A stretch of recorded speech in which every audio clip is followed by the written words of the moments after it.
Madison. Hi, I'm Tori. And this is The Real Knitwives of Hunterdon County. Wow, that was so much better. I know we did it. Time. Oh my God. Look at us. Second episode already. Pro. We should give props to Madison because she's been working very hard to make this a very professional podcast. Me, on the other hand, have not been working hard at all.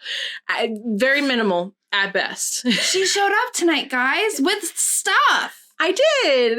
I'm so proud of you. But before we get into too many antics, I just want to say thank you to everyone who tuned into our first ever episode of the podcast. It really meant the world to us to have even the number of you guys. I think the number was 5? No, we had 14 subscriptions. Oh, wow. This morning, which was awesome. One of those was me. No. I minus the two of us. So we have 16 subscribers, but the first 2 were Tori and I. Yeah. So anyway, thank you to the other 14 real people who subscribed and are making our knit night. Are you saying that I'm not a real person?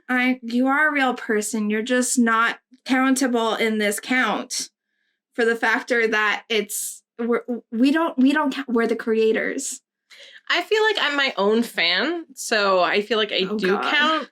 Oh God. And like I am a critic too, so like I feel like I would write like you need to do better, you know? No, well there were no comments. So please feel free to comment on our videos. It's perfectly fine. Like and subscribe. Obviously 14 other people did, so we're doing something right.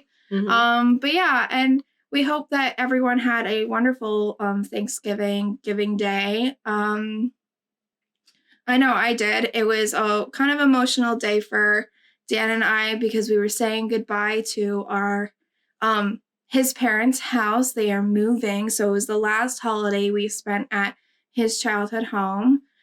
So it was really nice to get together with the entire family, Dan's cousins, his brother, and the kids. Oh, yeah. My sister-in-law, his parents, and, just reminisce over, like, all the fun memories we had in that house and what it meant to us. And, just having an interesting time because the only real thing that was Thanksgiving food-related was the turkey and mashed potatoes. Everything else was like, I guess everyone decided that they were going to bring greens this year. Oh, that's the worst. Because I was out of town the week before Thanksgiving. Did you have no say in this? No, it wasn't that I didn't have any say. I just figured that other people were going to bring like macaroni and cheese or sweet potatoes or like some sort of rolls. No, there was kale and butternut squash salad, which is what I made. Ew. It was so good. Okay. But Kale? No. Kale. Yeah, it was Kale is like the bitterest thing in the world. Oh, well, you pair it with like butternut squash, cranberries, red onion, some sort of dressing. I don't remember what kind of dressing I put on it, but it was really, really good. Anyway, there was too many greens because there was also Brussels sprouts and broccoli and all these other things. And the only green that I really look forward to on that table was my mother-in-law's guacamole, which is apparently a Thanksgiving staple in our family. But all right, I have a question for you. So I said there were too many greens. Normally, Dan's family makes Chef Boyardee. Oh, they didn't this year? They didn't. Okay. But I'll tell you the story about the Chef Boyardee when they were little. Now, Dan's family, they're all from Portugal. When they were hosting Thanksgiving, when the kids were younger, obviously it's not a Portuguese holiday. So the whole making turkey, making stuffing, all this, like they're trying here. The kids aren't interested in eating any of that. They're wanting to eat something that they are familiar with. Here comes the Chef Boyardee. So there's been Chef Boyardee on every Thanksgiving table. Somehow it got missed this year. Oof. I don't ever eat it because I never grew up on it and I'm not my thing, but it definitely was missed. And I wish there had been some sort of communication because I definitely would have at least picked it up. I missed the chef. I would have picked it up. I would have picked up the chef. But yeah, no, like, all right. So in that case, like, what's your weird Thanksgiving thing? Because you have to have one. Okay, so my husband pointed out something that is weird. Is that my family only eats cranberry sauce strictly from the can. Now it has to be can shaped for them to eat it. Oh God! Like it has to be like the physical can, but in jelly form for them, and like sliced up. Ew. Like my mom can't mash it up. She's tried, and they haven't touched it. Who is they? You? I would eat the cranberry sauce. I don't care about its shape. Okay. My father, my sister, my brother, my brother-in-law. You know, it's just they have preferences. Okay. That seems kind of tame, though. Do you have any actual weird Thanksgiving traditions? Well, so one of my weird Thanksgiving traditions is actually eating Thanksgiving dinner at 12 p.m. Okay. And as an appetizer, my mom puts out celery with cream cheese on it and paprika, along with black olives. Now, I've been told that this is actually a tradition from the 60s. Okay. I'm not sure if that's true. I find them disgusting. I don't like olives, and I don't like celery. That was the only green on our table, and I did not eat it. No. Thanksgiving is not the time to try to be healthy. No. Because, like, I'm, like, loading up on, like, I had so many rolls. Like, my mom made I had so many rolls. They had, she made the crescent rolls, the Pillsbury crescent rolls. No. I Absolutely had those delicious. for breakfast because I make, so here's how Thanksgiving morning goes in our house. I wake up at the butt crack of dawn to assemble whatever food that I'm responsible for making. When don't you wake up at the crack of dawn? Anyway, I assemble all the food I'm making, and then by 8:30 or so, I start making breakfast because my husband, we're about a 3-hour difference in sleep schedules, which is fine. I'm not mad about it because I get to do what I need to do. She's not mad about it, but she's telling us. I really am she's not mad about it, guys. So around 8:30, I start making breakfast, and it's the Pillsbury buttermilk biscuits. Are they? Wait. Are they the ones that like you peel apart, or the crescent? They're not crescents. Oh, then are they like the fluffy ones with They're layers? The fluffy ones with layers. Oh, I love those too. Yeah. So it's those, and then sometimes there's also the Pillsbury cinnamon rolls, and we make extra cream cheese frosting on the side because there's never enough in the little tin that they give you, and then eggs. And either there's never enough in the little tin they give you. There isn't. I'm sorry. The thing needs to be slathered with cream cheese. Thank you. Eggs and either bacon or Bob Evans sausage. Sean will love that. Mm-hmm. So how has your week been? I haven't really got to talk to you. Like your weekend, your week. How has it been? It's been good. You know, I've just been kind of like trying to, get some gift knitting done. Right now, I'm actually not working on my gift knit. I'm working on a sweater that the both of us are supposed to be working on. Oh, no. No, don't start that again. I'll get to this in a little bit. So week-wise, not really anything crazy. Mm-hmm. I had a 2-hour training because my job is trying to make some things electronic that have been on paper for a very long time. Ooh. So that was a little crazy for this afternoon. I had a lot of stuff to do, but I had to go to training. So I know tomorrow will be kind of hectic. How about you? Yeah, I was in a 2-day training. So I was in a train the trainer.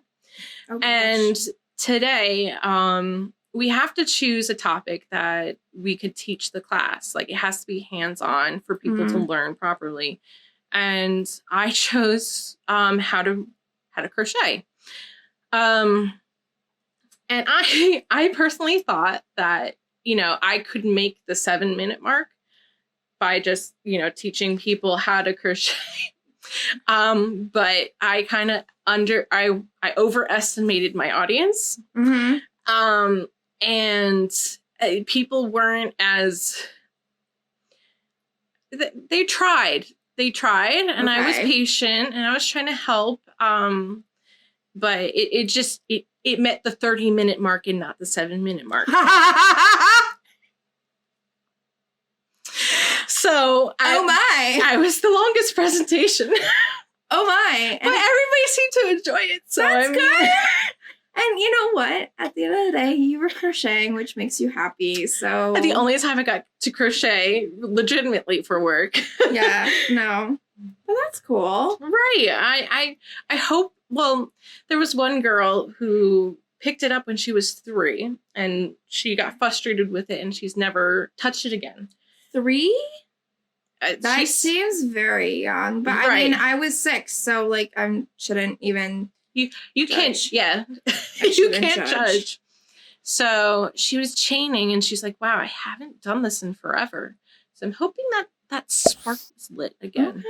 I'm hoping that, you know, she would want to learn. We have a knitting group or a fiber group at my work. I plugged it when I was giving this presentation. I was like, hey, if you're interested and you still want to learn, we meet on Thursdays during lunch. So, you know, you're welcome to join.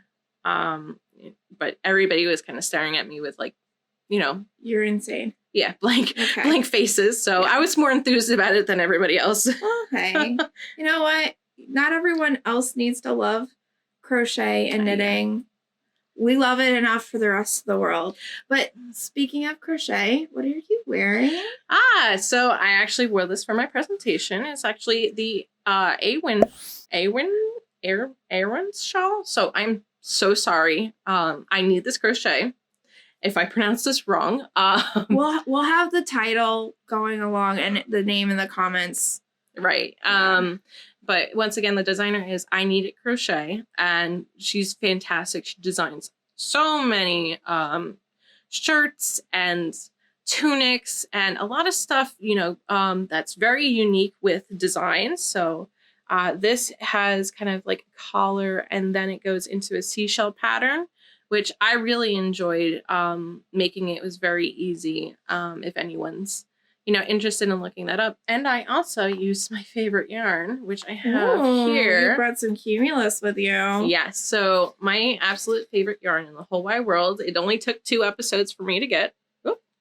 Let's see. Where's your label? There you go. Yeah. I don't know if it's in focus. Okay. It'll work itself out. We can always insert a picture at some point. So Cumulus is my favorite just because of how soft it is, and it's cotton. So cotton is typically not soft at all. It's coarse. It really holds its shape. However, this is pretty soft. I've made blankets out of it. I made this shirt out of it, except I abused this shirt. So this shirt is not as soft as it used to be. But it really holds up well. Definitely 100% recommend Juniper Farms Cumulus. You have some, right? I do, somewhere. I actually have that shirt queued up, but I've only ever swatched it because I'm not that much of a crocheter. How did you learn how to crochet? Tori taught me at knife point. By force. It was not at knife point. It was just by force. It was just by force. She was voluntold to learn how to crochet. Yeah. Well, my mom tried to teach me how to crochet when I was younger, and I just didn't have the attention span. Plus, I already knew how to knit. So I was like, no. I know how to do the knit thing. I'm okay. I have one fibercraft. I don't need another. Yeah, no. Well, listen, when all you do is make squares, why would you learn a different thing? You're only making squares. I didn't get past squares for a really long time because I didn't have anyone else to knit with. So what was the point? It was just a stress reliever. Anyway. So I'm currently working on a gift sock for my brother-in-law. Oh, is this the brother-in-law that you mentioned in the last episode? That is correct. And he's getting an alpaca sock. Ooh, very, very nice. Except that I'm doing the heel flap right now. I'm doing the heel flap right now, and I don't know if I dropped a stitch. Uh-oh. Yeah, That's so not good. Well, fun. You figure that out, and I'll tell them what I'm wearing. I am wearing, and I'll get up closer. This is the Inclinations Cowl by Andrea Mowery. Just go ahead and take it off real quick. Sorry if I hit you. You're not sorry. I'm kind of sorry. How about that? She's half sorry if she hits me. I can't do this right now. We are learning a new camera system. Apologies in advance for our noobness. Oh my god. So this is the Inclinations Cowl by Andrea, Mowery, or Drea, Renee Nets. It's made out of spin cycles dyed in the wool in the colorway Leith. It's teal color. And then every rose, which is this, they're both hand spun, dyed in the wool. So like the colors change. But I really love how it turned out because it's a rainbow. And it was worked flat and half fisherman's rib, and it took me forever to finish. But I love it. I have to show it off because it took so much pain. It took so long. It was blood, sweat, and tears. On a size 2 needle. Oh my god. It takes a long time. Well, I mean, this is... I think this I know, is a but size... you're working a sock. Do you see the massiveness of this? Anyway, it's a cloud, and it's very warm in these cold New Jersey winters. So it also like works as like a snood or like a balaclava. So my head's completely covered, which means my ears are also covered. I thought it was called baklava. That's the dessert. Oh. That's the dessert. The Greek dessert. A balaclava is an Eastern European hat snood thing. Oh, is it like... I am not educated. Please correct me. Yeah. Oh, at any time, if we say anything wrong ever, please correct us. Please. And please do it gently because I'm very fragile. She's fragile. I'm not. But isn't that what like a babushka wears? Like a babushka. The accent is on the first syllable. Yes. I studied Russian in college. Babushka. Yes. Anyway. That I do know. But it's the only thing she's educated in. Anyway, the sweater that Toria and I are both supposed to be working on. This is the Cargill pullover by Rebecca Clow. I am not pronouncing her last name right. Of the Crochet Knitting podcast. It's a raglan, top-down raglan with this lovely dip stitch motif. And it's been super fun. I'm working mine in Miss Babs BFL base in the colorway Softly. And then the mohair is from Tessa's Designer Yarns. And it's just in like a taupe color. There wasn't a name on the tag, but it's absolutely lovely, except for when I eat it. And then I sneeze. That's probably like the worst part of mohair is that it sheds so much. Yeah. And like if I'm working on, or if I'm spinning it, if I'm working on it, anywhere close to an open container of liquid, and then it's everywhere. And then I drink out of it, it's the worst. No. Oh, it's the worst feeling in the world. No. But like I said in the last episode, I have been working on a lot of mohair projects, and I will safely say that this is probably, I mean, you won't think this way by the end of the episode by some of the content that will be shown today, but this is my last mohair project for a hot minute that is a sweater. I don't believe you at all. I will probably put mohair in a hat because I did get some lovely mohair throughout this last year in smaller quantities, not sweater quantities, so I will use it in hats and stuff, but I can't do another large project with mohair at the moment. If she does another large project with mohair, I'll eat the mohair hat that she makes. No, you won't. No, you will not. She's like, I worked so hard on that mohair. Why would you do that to me? I'm kidding. Okay, thank God. And also, it would taste disgusting. It would. Why would you do that to yourself? Yeah, no. Okay. So, I guess like I'll start on a topic. Sure. So one of the things that we got to do this year that I'm very excited to talk about today. Oh, are you feeling nostalgic? Yes, I am. Because this was a fantastic experience for me. Absolutely. Yes. So you didn't have a horrible time at all. Well, it's a great story. So we got to go to Rhinebeck this year, and that's in upstate New York. So that is the Sheep and Wool Festival. Yep, New York Sheep and Wool Festival. Mm-hmm. Continue. I'm sorry. Anyway, it's in October, and previously I went on a family vacation into the Poconos, and by family I mean my whole entire family, so all 7 of us. My sister and I ended up getting very sick with some kind of RSV. It wasn't COVID, it wasn't the flu. We were just very sick. So I started feeling better, but gaining new symptoms. I was coughing, and for some reason, my ear just started having ear infection. And this was the Thursday before Rhinebeck. So we were supposed to leave at 7 a.m. the next morning, and I was supposed to pick up Madison. Yeah. And so she shows up to my house, and she says, I apologize in advance. I am not contagious, but I can't hear through my left ear. Like, oh, okay.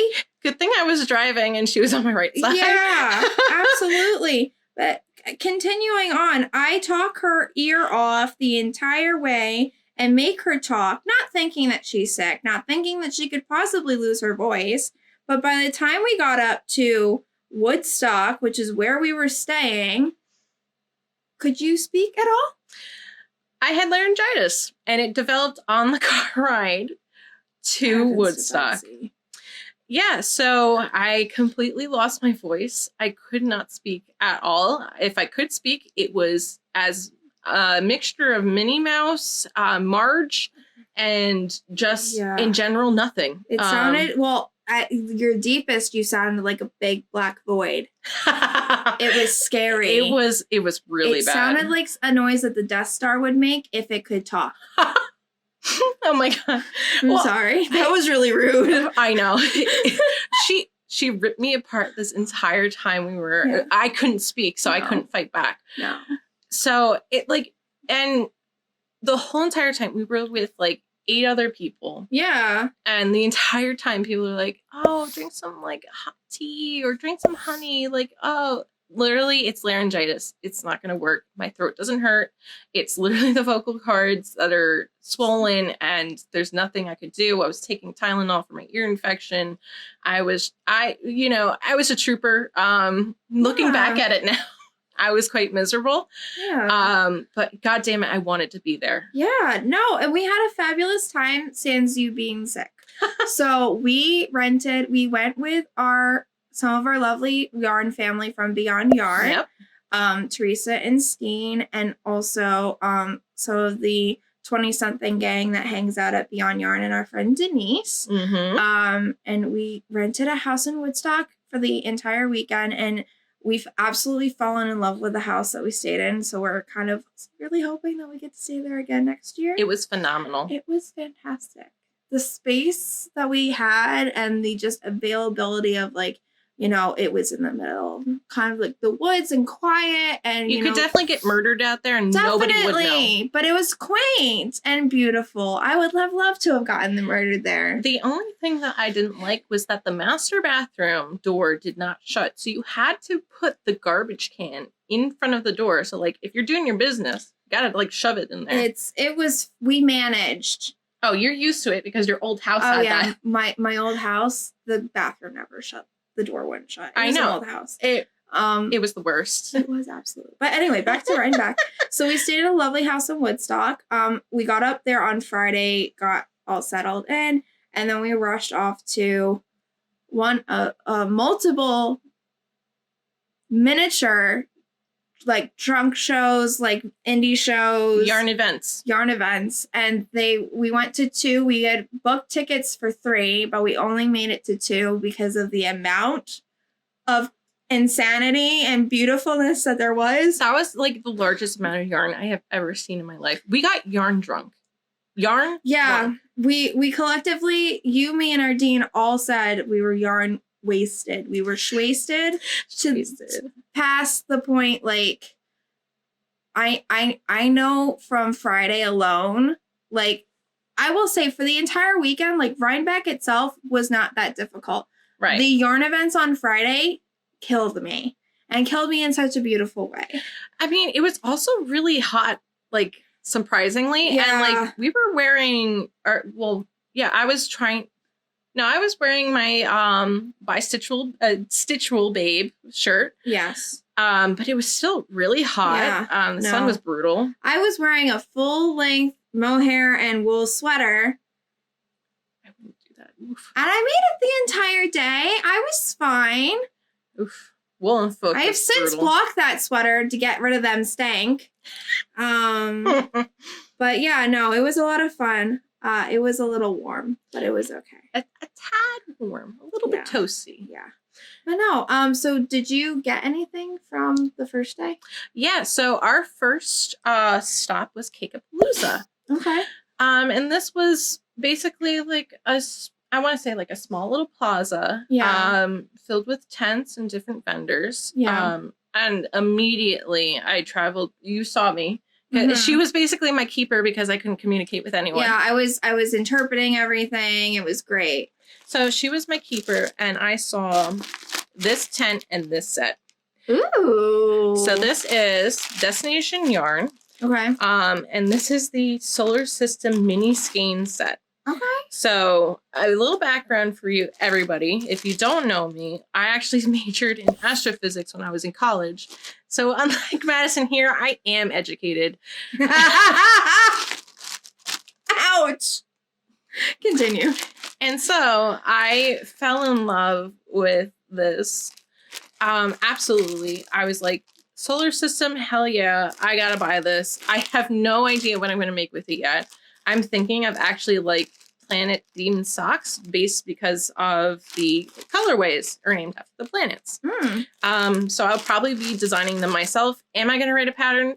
Probably not. Fair enough. Ain't nobody got time for that. Speak for yourself. Madison here is a designer. I am. I found other yarns there too. There was Destination Hawaii. I just went there for my honeymoon, so I bought some yarn there that reminded me of the Volcanic National Park, which was cool. very cool. So like they're all planned off of like places or like so destinations. Obviously, like not everyone can make it around the solar system. Most of us don't ever get to leave planet Earth, but I like that she like personified it. Like that's cool. Right. I like that a lot. I also we got the colorway from the vendor too, the Cakapalooza colorway. Oh yeah, I wish. So this is from Destination Yarns, and it is called Fall at the Cake. It's a specific colorway for Cakapalooza, so you've got lovely like mustards and magenta and olive. Definitely some fall colors in there. Definitely. I can't wait to make something out of this. Maybe I'll make a hat with mohair. Anyway, back to our regularly scheduled content. Is it? Did you see anything else that you thought was like really cool? Was there anything unique that you loved about specifically Cakapalooza? So there was a vendor there that I'm blanking on the name right now. Okay. That actually sells like some wool washes made with lanolin. You bought some. Yeah, Tough Woolens is the name of the brand. They're based in Ohio. This is very bad. I should have written it now. I will put their information in the description below. But they really do have fantastic soap. I haven't used the full bar yet. But when I do use it, I'm using it for washing some of the yarn that I've spun. Yeah. I'm washing sweaters. I'm washing socks. And whenever they come out, they're soft and they smell great. So highly recommend them if we can remember their names. So sorry. Well, no, it's called Tough Woolens. I just don't know where they're located. Oh, the location. The one thing I really love from them, I love their soap for washing our woolly lovies, but I really love their cuticle balm. I've been like using it so much because of working, and my hands are naturally dry, but I have one that smells like library. It's called Tattered Books. It is so good. It's so good.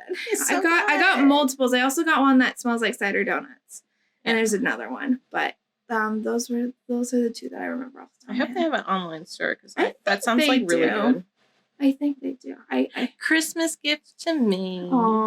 yes. Actually, I am buying a Christmas gift for myself. Okay. So, like I said earlier, I spin yarn. I am new to it, and I have a wonderful teacher, Piano Spun Yarns. You can find her on Instagram under Piano Spun Yarns. And she's fantastic. And funny enough, I actually bought her wheel from her when we were at Rhinebeck. So I have one of her old spinning wheel as she replaced it with a new one. Now, I found this beautiful antique 1800s-esque spinning wheel on Facebook Marketplace, which is my favorite place in the entire world because you can get the cheapest stuff, but also the best stuff. So this wheel is in perfect working condition. New bobbin, new flyer, new foot pedal. It's really like custom made for this wheel. So it is fully functional from the 1800s. And I'm going down to Princeton to pick this up from the seller. Ooh. She's including some free wool with it. Super excited about it. I'll definitely have to show like a video just like spinning, or just we're going to have to do an episode on spinning because it's such a, like, everybody's always fascinated with just watching me spin. Definitely. Or just anything that I spin out of it. So 100% we're going to do this on a later episode. That sounds cool. So we went to Cake. Oh, yes, we went to Cake. Where do we go next? So, Cake, we spent a lot at Cake. Spent a lot of time or money? Yes. Yeah. So we spent a lot of time at Cake, and we, weren't really interested in indie untangled. So we were just like, we're going to go straight to Wool and Folk. I couldn't voice my opinion. No, you really couldn't. We kept asking you, and we're like, wow, this was really stupid. She can't talk. It doesn't matter what she wants to do. I was just the voiceless driver, honestly. But I shouldn't say we weren't interested in Indie Untangled. I was just really excited to see several of the different shops that were going to be at Wool and Folk. And so I think I kind of arm wrestled us into just going to Wool and Folk. Honestly, I was down for anything only because like I couldn't voice any opinion anyway. Fair enough. But it was honestly, Wool and Folk was pretty amazing. Yeah. It was overwhelming. I like there were 60 vendors there? At least 60 vendors. Because multiple were sharing tents. So like some people, like I went by a couple that were like maybe two vendors to a tent, but there were like several that, would have like little bits of a tent to themselves, and then they were sharing it. Sorry. Wow. What was that yawn? Apologies. This is not boring. But I'm so bored right now. Apparently. The real reason I wanted to go, there were two. So first, and I had been so excited because I had been watching them on Instagram and on YouTube for a very long time. But they're based in the UK. And this is Botanical Yarns from Yorkshire. I don't know if that label's showing up. It's not. And that's okay. I'll pop it in. And so this is the Wool and Folk specific colorway. So it's a mauve kind of pink. Mauve? Okay. Agree to disagree. With, again, I'm obsessed with like mustard and stuff. Let me try and get like a strand. I really should have caked this one up, but I didn't. If you support us, we'll be able to afford a better camera. Yeah, absolutely. But there's little bits of mustard in there and brown. So I'm really excited to see what this is going to make up. And it's on their 4-ply superwash, 75% merino and 25% nylon. Wow. So it's technically meant for socks, but it's probably going to be a hat. Because I would probably put this in a hat. Madison did what Madison did to me the other day. She texted our joint group chat with our whole knit group. I did this specifically. And asked, she was like, I want to start socks. And girl, I love socks. She's tried to persuade me to do socks for a very long time. Yeah. I am going to be doing socks, but I will not be starting socks until February because our great friend Steen is going to be hosting a class over at Beyond Yarn. Oh, is she doing the toe up? I believe she's going to do toe up and two at a time. Ooh. So I'm really excited to do that because I have a hard time finishing objects when there's two of them. I'll always finish one. The other one might be in limbo for a while. There's a story behind that for a different day. Oh, for a different day? For a different day. We have a lot to talk about. So, getting back to Woolen Folk. Yes. When we were starving at that point, all the food vendors were... There were people out the wazoo, just Everywhere. waiting for food. Yes. So, it was not worth it to just stay in line. We were just like, no. Let's just go look at yarn. And it was overwhelming. I lost Madison and Erdine at one point, like our friend Erdine. I was wandering around. I bought a ball of yak, like straight up pure yak roving yarn, roving, 4 ounces for $40. It is the softest thing I have ever touched. I love how it's working up right now. I'm working it up right now. Yeah. Love how it's spinning. It's phenomenal. It's like blues and greens. Of course, I had to buy it. I was like instantly You're obsessed with blues and greens. But the reason I left you was because the other person I came to go see was Dragon Horde Yarns, and I couldn't find their booth. I circled Woolen Folk several times with her and Erdine trailing behind me. I was like, finally, guys, go look at what you want to look at because I'm not going to look at anything until I find this booth. And lo and behold, we had walked into the middle. They were right on the right. I just passed them, not even paying attention. I don't think I saw their sign. And I finally stopped and just started just standing and waiting and like look at this booth. Not the booth I'm looking for. Look at the next booth. I had to stop moving because I wasn't paying attention. I didn't buy a lot from Woolen Folk. It was just way too overwhelming. Yeah, but here's the thing. So I went to those 2 booths to buy yarn. So the other thing, and this is the reason I didn't show you this when I said botanical yarns, is because it's for a sweater that I'm planning on making. But I also got this lovely, it's not doing justice. I will have to send a picture. We'll post it on our Instagram. Yeah, we'll post on our Instagram. This is their Surrey alpaca and mulberry silk base. It's this lovely minty aqua green. This is gonna go on a sweater, and then I also got this non-super wash 100% merino in this lovely teal foresty color. Yeah. I love forest. But this, I was so specifically wanting to just get this skein. This was the Rhinebeck colorway for Dragon Horde Yarns. So again, magenta, teal. Are you seeing a theme here? I have specific things I like. I'm seeing a theme here. Do you see the little bits of mustard at the end? Yes, no. Oh yeah, hold it in front of my face. Can I hold it over here? Hello. Do I poke you in the eye? I'm actually you bought me with it though. She's not sorry. She abuses me like this off camera. But here's the deal: is that I'm not even denying it. This sweater that I'm going to make. Everyone was making a sweater for Rhinebeck. I have a thing that I want to make my own sweater for Rhinebeck. I don't want to be, I want to be unique. She doesn't want to be another sheep in the folds. So I wanted to make the sweater, but I knew I wanted to buy the yarn at Rhinebeck and that weekend. So I bought the yarn for the Alpenglow sweater by Andrea Mowery, and the other color this I bought on Saturday from Salkill Farm. It is Squashed Peach. That's the color. And I forget if this is... Oh, it's the fingering weight yarn. We didn't get to I'm Saturday. sorry, but then I'm done.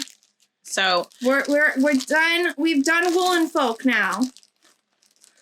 I mean, Woolen Folk story goes a little bit more. It does. I did buy a skein of yarn from. I am blanking on it. They also have an octopus on their label. I think it's deep sea or seaworthy yarn or something like that. But it's a green tweed that I coincidentally have from another yarn dyer. Almost exactly the same. because I love green and I have a type and Yep, you do. literally bought the same thing. Anyway, I wandered around voiceless for a long time. There was so much. I was so overwhelmed. I was like, I gotta save myself for my first Rhineback. Yeah. So like, I can't spend all my money here, even though I really do want to. Yeah, You really just want to buy all the yarn. So loved both Cake and Wool & Folk, but if you had to pick one, which one would you pick? If I had to pick one, I think that Cake was a lot less overwhelming, and I did buy a lot of yarn there. I really do like Destination Yarn. There's also another booth that I bought from, a beautiful color from Wobble Gobble or Gobble Wobble. Wobble Gobble? Wobble Gobble. Yeah, it was, this binder was super nice. I loved the color. I worked with it recently. Loved the colorway, loved the yarn. So I really have a soft spot for Cake-A-Palooza. Wool & Folk was just too much for me. And I think also I was kind of biased at that point because I was tired and technically I was still sick. Yeah. I think if you weren't sick, you might have had a better time. Possible. Because I will agree, it was overwhelming, but I was in perfect health. Perfect health. I'll say, like, I loved vendors at both events. But I wish I had spent more time exploring Wool & Folk. Right. I wish I did too. I just was so overwhelmed. We were so tired. Very, very tired. There was so much. Like, how do you pick? You can't. I don't know how people did all 3 events. I literally, like, at one point, it was indistinguishable between brands, between anything. Yeah, no. Of just, like, it was insanity. How do you, like, at that point, like, how do you decide what you want to buy? Because it's all the same. You don't. Again, we were yarn drunk. Can we just say, I brought a carry-on suitcase. I filled the carry-on suitcase. She's crazy. And then I had 2 tote bags on the side. Okay, for preference, she did not bring the carry-on suitcase to Wool & Folk. I didn't. No. It was at our rental that this empty carry-on suitcase was hungrily waiting for all that yarn. All the yarn. Yeah. I went around with my backpack, filled what I could in my backpack, and then if I had extra bags, I would use those bags. We got a lot of cool tote bags that weekend, too. We did. But that's besides the point. That is besides the point. So let's carry on. We had lovely time hanging out with all of our yarn friends, but let's go to Saturday. The main event. The main event. Now, this is my first time experiencing Rhineback, and my God, it was amazing. Everybody was dressed in their work. It was like a fashion show that everybody was on the runway. Yeah. Everybody was looking at everybody's work. I was wearing a sweater that I made. Madison obviously was wearing a sweater that she made. Everybody was dressed to the nines in their stuff. Erdine had her beautiful cowl on. Yeah, crocheted cowl. I love that thing. It's so beautiful. She got so many compliments. Everywhere we went, she got a compliment. Yeah. But it was justed. It was absolutely justed. Yeah. But no, it was a lovely time. This was my second year going. Last year, obviously, was a little smaller because we were still like in COVID times, like serious COVID times. And, you know, there was definitely less of a turnout, at least. And I also went on Sunday last year. I didn't go on Saturday. So maybe that was a bit of a difference because Sunday is definitely a slower day. And slower meaning just like most people come out for Saturday, and there's definitely still a turnout on Sunday. Right. But this was Saturday. And Saturday, it was like I'm surprised we weren't bruised from the amount of people that were just there. And like people were not shoving or anything. Like I'm not saying that. It was just like the amount of times that I scooted into yarn like stands and ended up like nicking at my hip on something just because I was trying to avoid like colliding with somebody. I'm just surprised that we all didn't die from the plague because I mean, there's so many people there that like back in 2020, it would have been like unfeasible, unheard of. I mean, it's still not. I'm really like. It's still unheard of. I was definitely overwhelmed with the amount of people, but I still had an amazing time. And I think like going into it, because our dean had never been and you had never been, and the three of us kind of like grouped ourselves together. Right. I pretty much was like, so we're gonna go in. We're going to go to the animals. Oh my God, they were so cute. Because you have to do this thing in segments. Otherwise, you're not going to see everything. You need to like kind of be like prioritizing what you're seeing and when you're seeing it. And it's so funny that the rest of our yarn group also had different experiences. We saw Steen, but we really didn't see the rest of our group for the rest of the day. Yeah, because it was like so hard to like get everyone together. We were a group of 8, I think. And so, you know, like definitely we didn't see our friends Jess or Alicia at all that day. Oh my God, no. Jess was in line to buy fleeces. She was gonna knuckle and elbow her way to the best fleece. She was dead serious. She's like, get the out of my way. I'm buying fleece. She rushed, like they sprinted. She rushed it. I think she got like first place, like baby alpaca. Yeah, so, like it was cool. Yeah, so she's gonna make a full like sweater out of that fleece. I'm very excited. Yeah, definitely. But yeah, so we didn't see them, and then Teresa and Denise both said that they spent a lot of time at the farm area. They didn't really get over to like the A, B, C buildings. Right. But we went through pretty much all the animals. Got to see the alpaca and llama parade, which was super cool. Oh, they have a little horn and they come out and they're ringing bells and the alpacas and llamas are they all put on a show. Oh, they love it. Hey, what about that little goat that you named? Oh, the little sheep, you mean? Yeah. I forget what breed he is. He's so tiny. He was so cute. Well, I'll have to get you the picture of him. But anyway, we went up. He was wearing this little plaid tartan coat because he was like a little baby. This was his first riding back. And I asked the breeder, the farmer, if she had a name for him. Right. And she says, no, we're doing food names. How about you pick one? So I picked Alfredo. And that stuck. And you know why it stuck?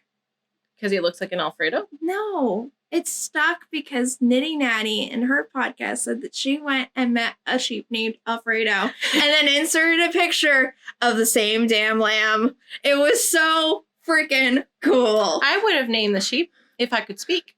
Yeah, no, I was really, really happy that she couldn't talk that day so I could name the sheep. Would have picked it. I would have been like Marshmallow because he's white and he's cute and fluffy. So that would have also been a good name. Yeah, I know. But I couldn't speak, so I said Alfredo. I don't know why. Funny enough, I was worse the next morning, so I downloaded a text-to-speech app, and I was using that to sometimes curse off Madison. Yeah, no, I really was giving her a hard time the entire weekend. She was such a good sport, though. I had like queued up some curses. No, can we just talk about the afternoon? We finally decided we were gonna get ice cream. We had gotten lunch already, and we were kind of getting tired, and we saw ice cream. We're like, okay, we're going to get in line for ice cream. We're standing in line, and I see a lady with a really awesome hat. And so I turn to, not even you, the lady behind me, and I say kind of like to both of you, I really like her hat. She's like, why don't you go talk to her? I'm like, well, I'm in line. I'm like, she's like, no, it's fine. It's cool. If you want to cut it back in, whatever. I had a whole conversation with this woman. I don't know her name, but she lives in New York. And she knits specifically only vintage clothes. And let me just preference this and say, like, yarn people are super nice. Yeah, like, absolutely. Unreasonably nice to strangers. Like, if we were all just one person, we would get in the white van with free candy on it. Like, no, free yarn. Not free candy. I can get myself candy. Yarn is precious. Yarn is precious.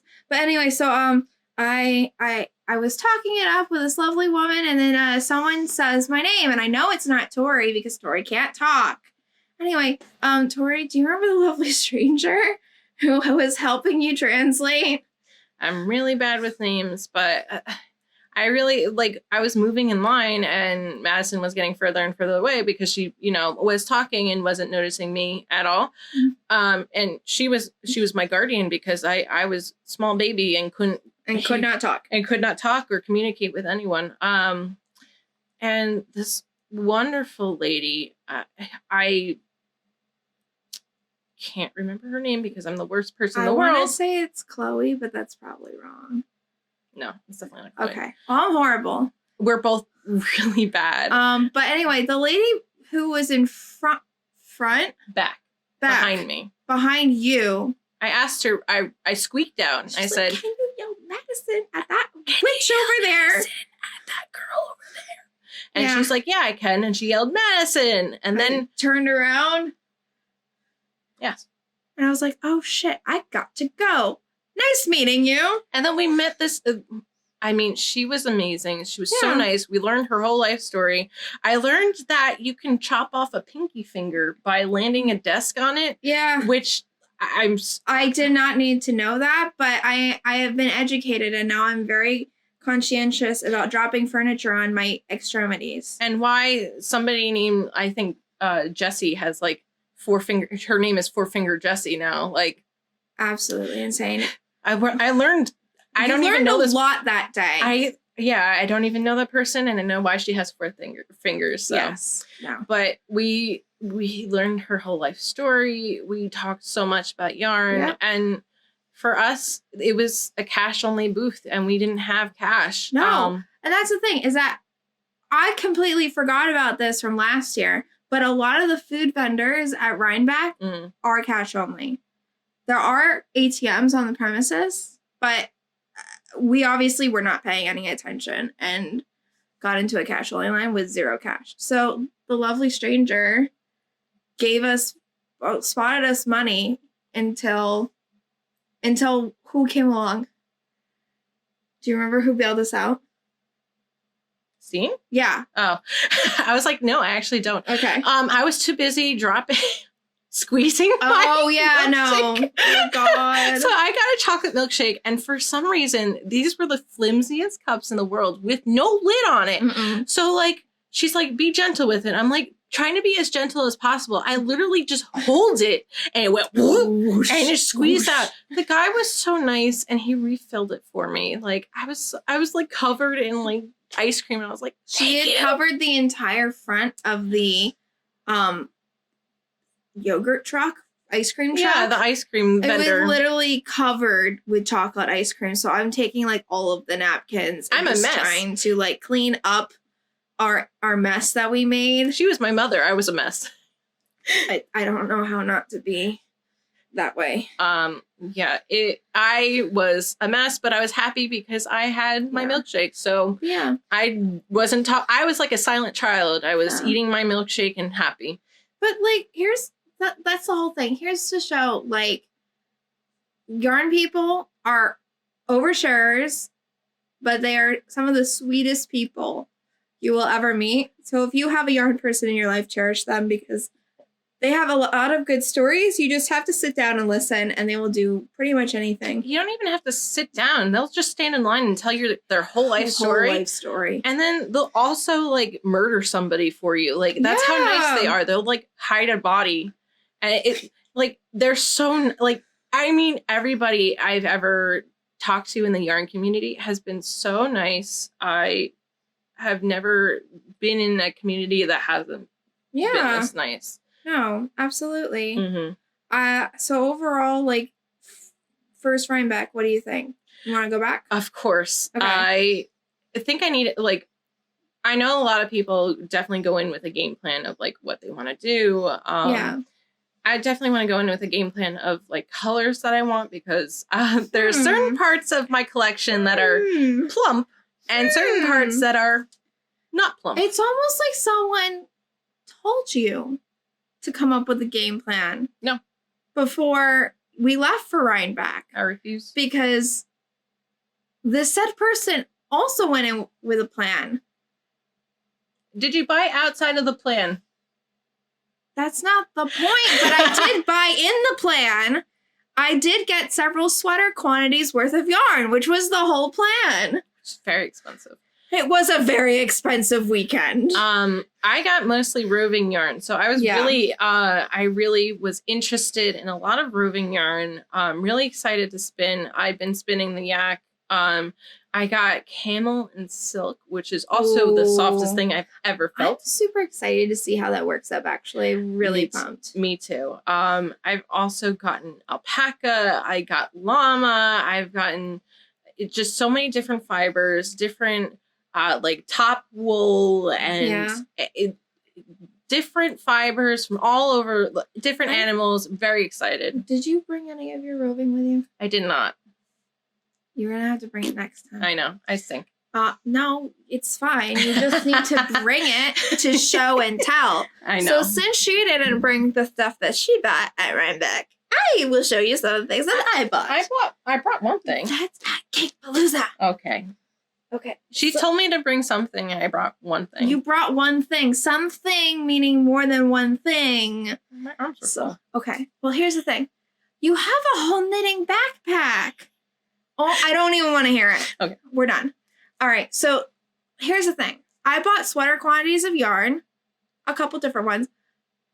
Most of the other stuff had mohair content in it. So you could see a trend. Like, it was either sweater or it had mohair. Anyway. There's no in between. There really isn't.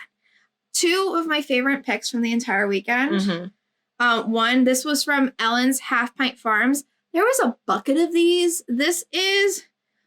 It is, I have to read the label. It's 78% mohair, 13% wool, and 9% nylon. It is a pound of this. And I have no idea what to do with it, but I'm so freaking excited. I wonder how they get those curls. I also was wondering that, and I feel like I should have asked, but I think I was too mesmerized by the whole experience. Mm-hmm. But this is what she means. You can kind of see in the camera, there's little curly cues. But it's, again, this lovely, like, mauve and burgundy color. Anyway, so I got one of these. Erdine got one of these. The only reason that it's not wound yet is I am waiting for another one of my purchases, which it should be shipped out this week. Ooh. I invested in a lovely custom Swift from Yarn Tech, and I will show it when we have our when I get it on like the next podcast that we do. I saw their work and they're phenomenal. So I had seen them last year and I was like, okay, I'm not going to buy one because I want to get one when I live in a house where I can leave it out and it's out. It's like a piece of artwork because they're beautiful. Really they're usable, but they're beautiful. And we bought this house. And so I was like, you know what? They're there again this year. We're buying one. Well, they were sold out, so I pre-ordered one. So it'll be here in a week or two. But so Half Pint, and I'll show you the Yarn Swift. But the other thing, mohair-wise, that I bought that I was super excited about was this lovely silk and mohair blend from Utopia. And the reason I'm so excited about this one is I have a thing for green.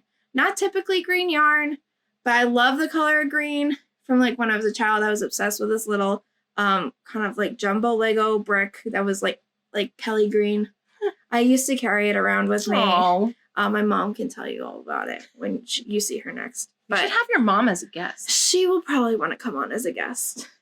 She's so much fun. But the reason I was excited about this was I love the dark base, but I love these little hints of like lime and like there's definitely some bluey greens in here. So I honestly think that I'm going to just do like a very neutral colored hat.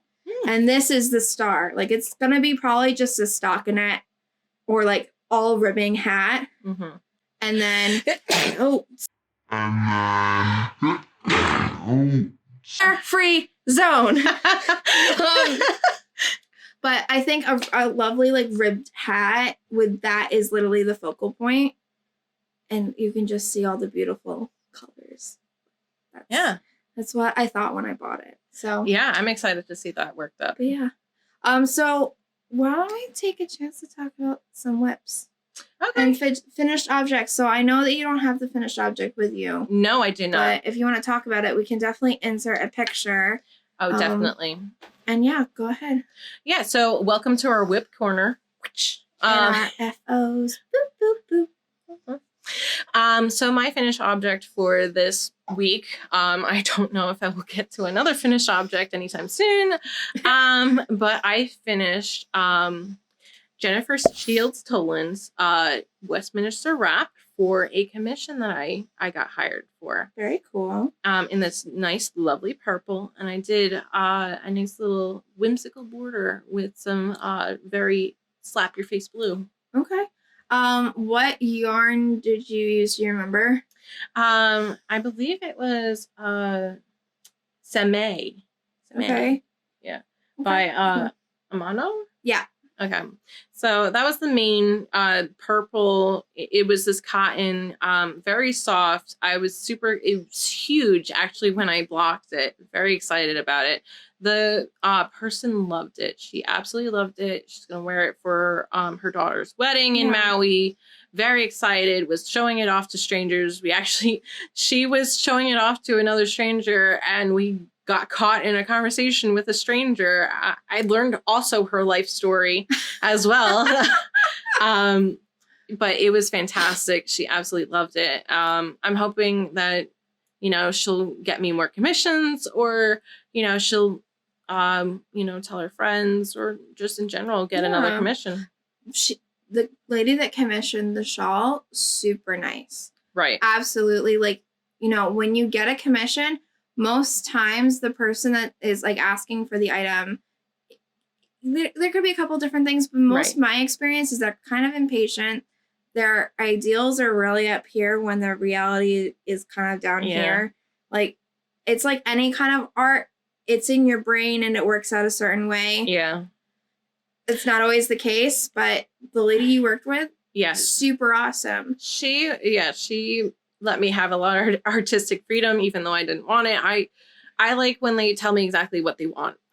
It's, I get that. Yeah, like I will make exactly what you want. Just tell me, pick out the yarn. But we worked together. I picked out the pattern. She picked out the yarn and the color. And she just said, get it done by December 15th, because that's when she needs it by. I was like, of course. And it's what day? It's December 7th. Exactly. Yeah, I got it done on the week of Thanksgiving. It was something that was pretty easy to get through just because of its stock knit, but also the cables that are on it. We're not going there this week. Cables that are on it are actually pretty simplistic. You only cable once in a while and then continue on with your stock knit. Okay. But we'll be really pretty. Yeah, we'll be posting it on Instagram. Definitely a lot of people who commission work definitely have high expectations, and they think you can move mountains. Yeah, that's not always the case. We're just people too, Right. We're limited by our own imaginations. And I have a job. Yeah, this is not our full-time gig, even though we wish it was. Oh God, I wish it was. I know. We say that now. You have to edit this one. Should I get into that at all? I like when I did no work and I just showed up. So I volunteered myself to edit the first video, which I had a lot of fun watching us back. We are cringy AF. Right. Because I've watched it 4 times now, and I can say that with the complete nicety that I just did. Right. My only issues were we first filmed it on Victoria's phone, and that wasn't really an issue because it was great quality video, at least in my opinion. Google Pixel. Yes. It was gorgeous. However, getting it transferred over to like a viable form for me. We're not going to go into the nitty-gritty details, but it was just a headache. Right. And then I decided, as I finally finished everything, that I was going to remove the video content off my computer to make space for the new video. Don't do that ever. Don't ever do that, because the video needs the raw footage. Right. But that's how videos work. That's how you learn, guys. That's how videos work.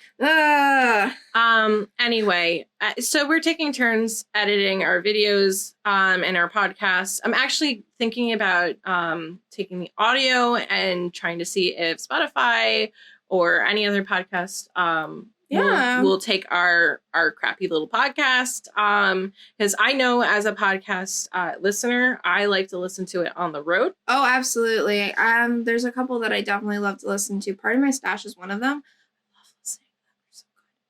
They're so good. But yeah.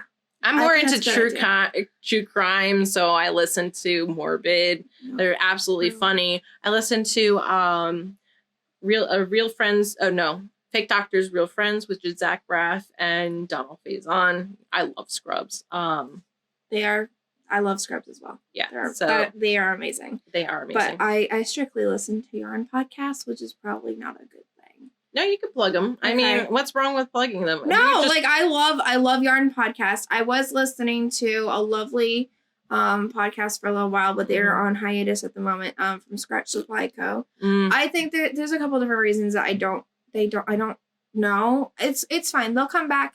They're based in New Hampshire and they were really lovely. It's Part of My Stash, and then most of my other ones are videos. So Crab Band Knitting, Penrose Knits, which is the knitting pickle. Grocery Girls. The knitting pickle. She's adorable. And she makes amazing patterns. Oh, that's adorable. So, and then Young Folk Knits, who's based in Arkansas. But anyway, let's get back to whips and finished objects. So, how about I do one, Madame, before you me as I'm pulling out my whip. So I mentioned the sweater last episode, and I didn't show it because I didn't know where it was in my house. But I have since worked on it and found it. This is the Cottongrass pullover by the Petite knitter. This is made in all Highland wool. The Croft, and then what's the label say? What does the label say? It's called Distilled. Okay. Shetland and tweed. This is the lovely purple with magenta nips or tweeds. Nips. And this is how it's going. I mean, I'm loving this color work. I would recommend this pattern to anybody before you keep laughing because I love the repetitiveness of the color work. Nips.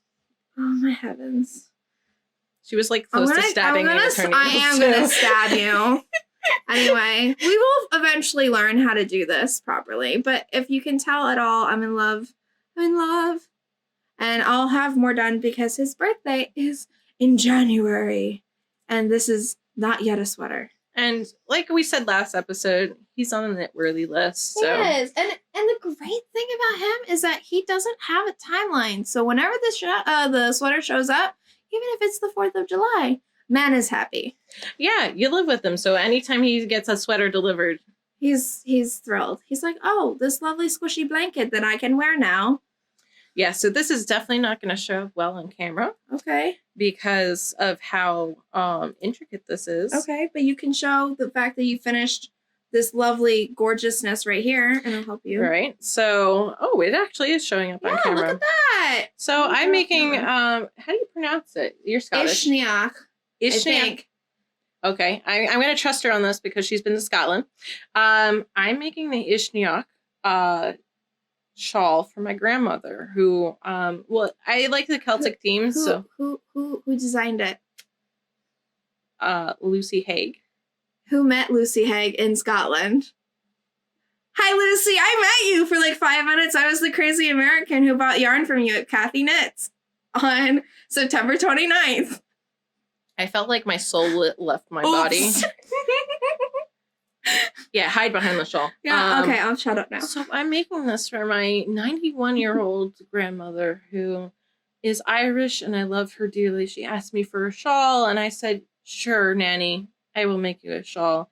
And my God, I am making you the most complicated shawl in the whole universe. It takes a lot of concentration. These cables. But Tori, cables are fun. Cables are fun. It's just that these are very complicated cables, and so they take a lot of concentration. I mean, rightfully so. Celtic knots are supposed to be they're very intricate. I mean, you look at any of Lucy's patterns, and they are definitely, they're not for beginners. I will not be trying that out as my first cabling pattern.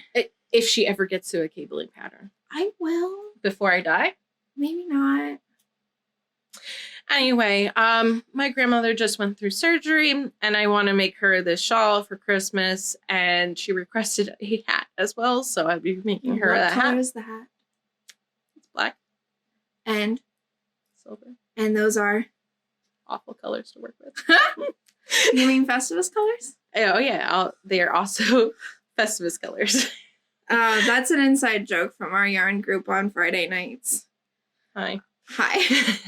But yeah, no. So I love how you're working. I love the yarn combination that you came up with.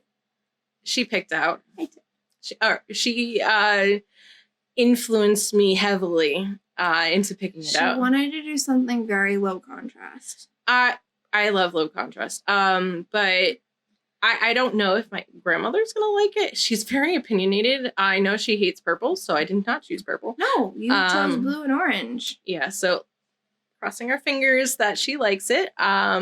She's definitely gonna like her black and silver hat. Yeah. But yeah, my mom is like, why are you rushing on this? And I was like, she's 91. That's my answer. You know, that's it. You just, prioritize the people that you love, and, you want to make sure she gets as much enjoyment out of it as possible. Yeah. That's understandable. So that was our whip in Hold on. I have one more. Phyllis Bruce, if you are on this podcast right now, it's time to quit. Turn it off. You cannot watch anymore. We're cut. Just stop. We're going to curse. It is ended, and you cannot watch anymore. For anyone who is not Phyllis Bruce is my mother.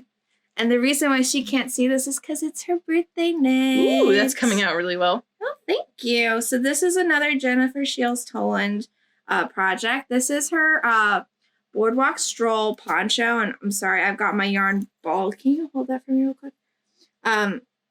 This is a lovely poncho pattern, and we'll link obviously all the patterns. The reason why it's all scrunched is because it's on a very short cable. But this is the top, and it is designed to have somewhat of a cowl to it. But the main pattern is this lovely, and it's inside out. Why am I showing it to you inside out? Wow, I am exhausted. Long day at the peanut factory. Anyway, so this is a knit through the back loop 5 and purl 1. So technically ribbing. She does like that. That was present in the Westminster Wrap. Yeah. And why don't you also tell them that we met the designer? Oh yeah, that was another highlight of our Rhinebeck experience. We got to meet Jen. We've both test knit for her in the past. We test knit on her Seahaven. Thank you. Seahaven shirt and sweater. And I then tested again for her Seafield sweater. Yep. And we posted both of those on our personal Instagrams, but we'll link those photos also in our after if you missed it post. But yeah, it was lovely to meet her. Yeah, I wish I could have said more. Absolutely. I was also translating for Tori that day. But she's super funny and lovely. And if you ever get to test knit for Jen, she's absolutely marvelous. I mean, I've test knit for 3 people this year. And I can say by far, I mean, I've loved test knitting for all of them, but Jen is so, the way she does test knits, you get a Slack group that you work with, however many she's invited to test knit. It's constantly going. We're giving each other support. She's being super responsive. She also had, I sat on a Zoom call with her and other test knitters, and we went over just, what everybody was working on. And it was great. It was like open lines of communication. Anything that you had, if you found an error, she wasn't ban you forever. No, she wanted to hear when we found things that we were kind of questioning, or when people were making corrections, she was open to them, and she was constantly sending us updated documents with, the corrected information. Or design choices. Some people actually mixed up some of her designs, and she loved it. Yeah. On the Seafield, which was the second one that I did, some people decided that they wanted to do a crop version with a split hem, which wasn't originally written, but Jen fell in love with it and was like, hey, if you work it out, let me know. I would love to include it in the pattern as a design option. And they were like, for sure. So that's the thing too, is that Jen's patterns, at least for her sweaters, there's options. There's so many options. You can make short sleeves. You can make long sleeves. You can put waist shaping in. You don't have waist shaping. It's fine. It's crazy. The options are endless. You can, and if it has a bind off or a cast on that's listed, I mean, it's suggested. It's her favorite method. Right. It doesn't mean that it's necessarily needed. Right. So by all means, like, I think she uses tubular bind off a lot, and if you're not a fan of it, you don't need to use it. But she was an absolute sweetheart. Got a pleasure to meet her. And I hope next time I'll be able to have a conversation with her. Yeah, no. Like, that was definitely, I think, even though we, like, there were a couple things I really appreciated out of our Rhinebeck experience, but, like, Jen definitely makes top 3 for me. Oh, yeah. Absolute like, sweetheart.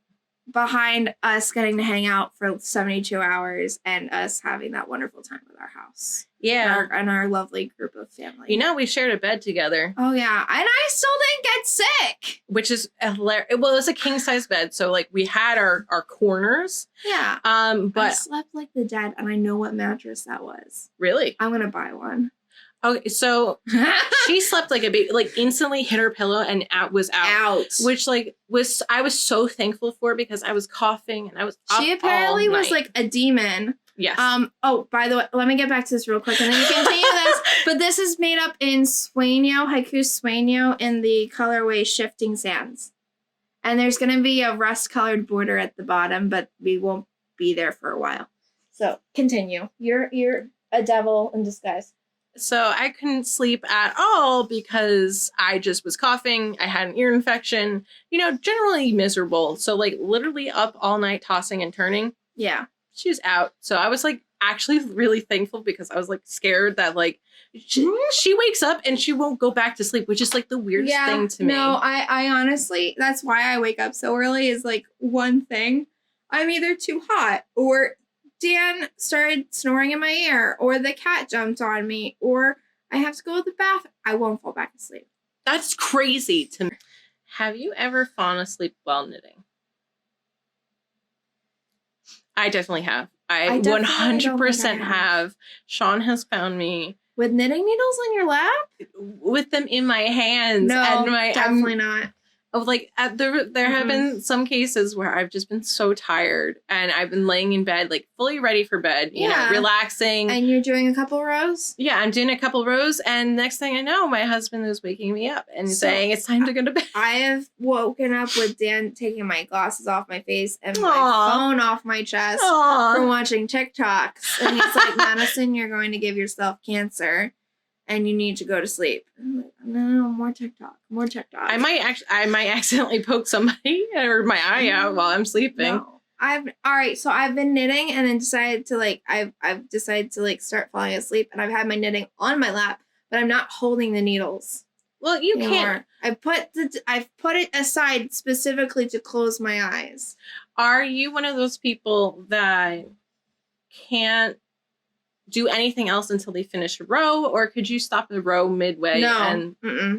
Like when we were switching topics earlier and I had to pause for a second in my row, I was literally like kind of like pinching where I had stopped because where's my marker?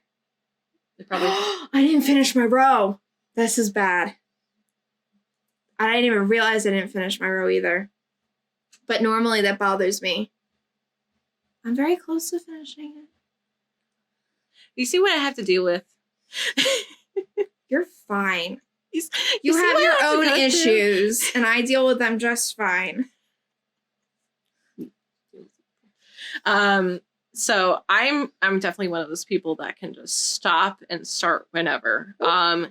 Like especially with this shawl pattern, I could stop and start whenever. I mean, every pattern is like that for me. Like I don't know why. It's just something like I'm like, oh, I remember where I was. If I don't, I'll just write it down. All right. So I think that we did it. Are you done for tonight? I think we've done it. Okay. All right. Well, 2 things. Well, 3 things. 3 things. All of them will be in the show notes. First, like and subscribe. This channel, Real Knitwives of Hunterdon County on YouTube. Second, please follow us on Instagram. We'll have the Instagram handle in our show notes. Okay, but also, what is it? I'll tell you. Give me a minute. You won't even let me finish talking. Dear God, you see what I have to deal with? Our Instagram handle is realknitwives_Hunterdon County. Okay? It'll be in the show notes. I hope you're writing the show notes.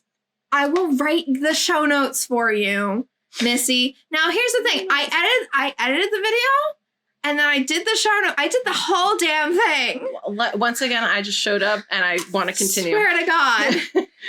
And then the last is if you have any questions, we do have an email address for the podcast, and it is knitwivesofhunterdoncounty@gmail.com, or we have a Google form that you can fill out. Please put in your pronouns that you prefer to be referred to as, because I don't want to hurt anyone's feelings. I want to make sure we're addressing people the proper way, you know? Yeah. But also, you know, you can email us with your projects. We would happily display your projects. I'd love to see them. Oh, yeah. Especially if we're working on the same thing. I would be so pumped. Yeah, I love seeing people's work. I love if you're wearing it, that's even better. Absolutely. You know, tell us about your knitwear. We're your friends. You're our friends. Yeah. It's a little community we're building here. And it's right now 14 people strong. Woo! Woo! Anyway, how many people do we know from that? Well, here's the thing. When it's YouTube, you can either make your subscriptions public or private. So I don't know how many we know, because the majority of the ones that have subscribed are private subscriptions.